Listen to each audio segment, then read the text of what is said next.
متحدہ عرب امارات نے ایرانی بیلسٹک میزائل اور ڈرونز مار گرانے کا دعویٰ کیا ہے۔ ابوظہبی میں میزائل کا ملبہ گرنے سے خلیفہ اکنامک زونز کے قریب 2 مقامات پر آگ لگ گئی۔ اس موقع پر 5 بھارتی شہری زخمی ہوئے ہیں۔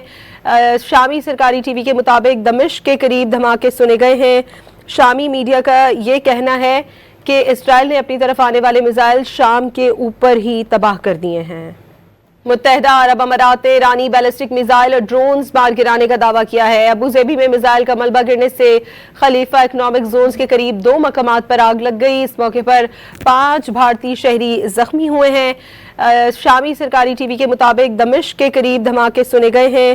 شامی میڈیا کا یہ کہنا ہے کہ اسرائیل نے اپنی طرف آنے والے میزائل شام کے اوپر ہی تباہ کر دیے ہیں۔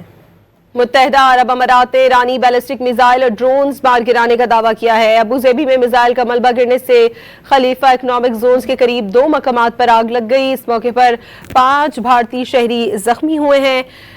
شامی سرکاری ٹی وی کے مطابق دمشق کے قریب دھماکے سنے گئے ہیں۔ شامی میڈیا کا یہ کہنا ہے کہ اسرائیل نے اپنی طرف آنے والے میزائل شام کے اوپر ہی تباہ کر دیے ہیں۔